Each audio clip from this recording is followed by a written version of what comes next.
Hey guys, I'm at the Sony Kando 3.0 event, as many of you know, and we have been privileged to be able to borrow gear for all of the many shooting opportunities and photography events that Sony has put together for us. Now, one of the most exciting pieces of gear to borrow has been the Sony new A7R IV camera. So I wanted to just give you a little bit of first impressions with this camera. I know that it's not out yet. It is 61 megapixels. It is being just praised for its incredible capabilities.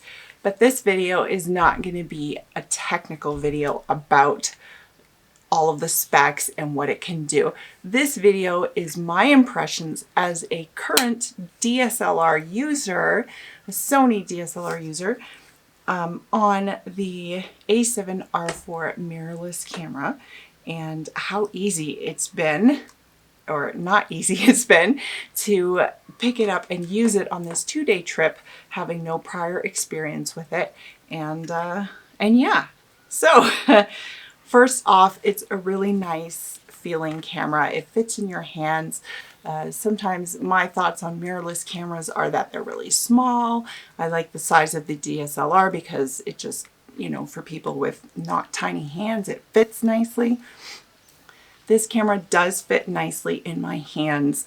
The controls are very similar to the A992 that I have been using for quite some time now, but there's a little bit of a difference. So at the top, it's kind of nice. So you have 2 custom buttons and you can program these to do whatever it is that you want to do quickly. Like if you want to switch modes, or, if you're constantly going between, say, one specific landscape and maybe some indoor shots or something, you can maybe program these buttons to be custom to what you want to switch to very, very quickly.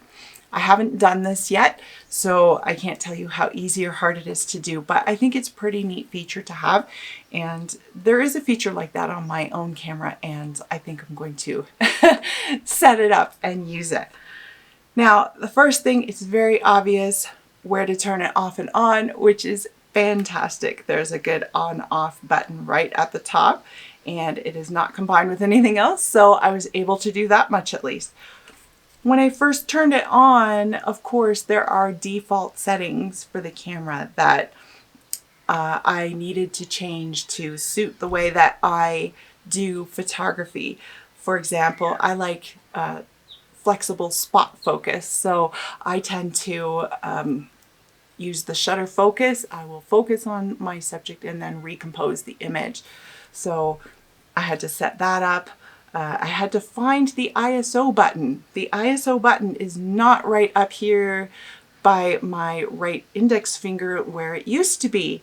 So there may be an easier way to do it, but for now I've just been hitting the function button, going in and changing my ISO, which isn't too hard, but it was just a little bit of getting used to.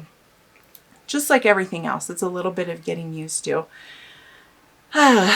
Overall impressions though. So at Kando, we've had a bunch of different photography opportunities set up for us, which is really, really nice. We haven't had to do much work to get the shot, but there are some certain situations that, you still had to know how to use the camera.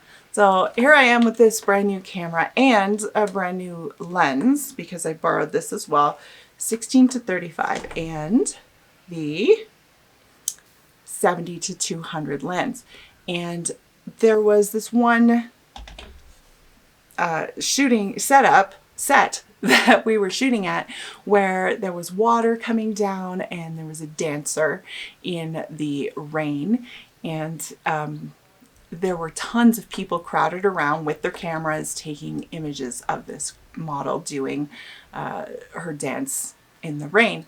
And so I set the camera to, I can't even remember now, ISO 400, I know it was that, and I did put my aperture wide open because I was farther back, and The shutter speed was probably 1/25th of a second or 1/250th of a second.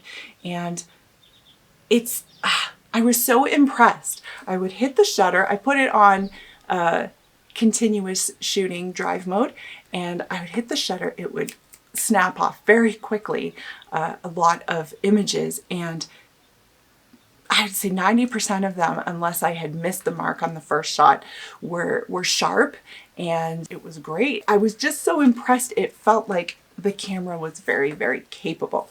When I went back to my room to look at the images, I had a little bit of work to do because my Lightroom was not at the newest update. The newest update came out yesterday. Today is August 15th. Came out yesterday, August 14th. I updated my Lightroom, and then I was able to see my raw files. If you have the older Lightroom without the new update, you're not going to be able to see your raw files. So I did that. It didn't take very long. It pulled in the images just like before. I brought along on the trip my older MacBook Pro with very little disk space. I have an external hard drive that I brought along, and actually I was surprised. I thought my computer was not going to be able to handle the images at that size, and I didn't have any problems. So I'm pretty happy with that. I posted some images to Instagram just from picking it up and not knowing actually ever shooting before with a major mirrorless camera. So would I want to shoot with this camera? Would I buy this camera? Honestly, yes. When I have the money, I will buy this camera. Probably. It's not going to be anytime extremely soon, but I love it. I think it's a very capable camera, and from my readings of the specs, it looks like it's going to do what I would like it to do. I like the bigger megapixel cameras because it gives me so much more control in my editing. The extra megapixels just gives you that much more information to work with. So yes, I would recommend it. I like it. I'm having fun shooting with it. And unfortunately, I have to return it tomorrow. But I wanted to give you my first impressions and just my quick experience on what it was like picking it up for the first time. And yeah, awesome. I'm going to be home soon, and I will be sharing some of my experiences here and heading back out in my local landscape, and I will see you soon. Thanks for coming along, guys. Bye.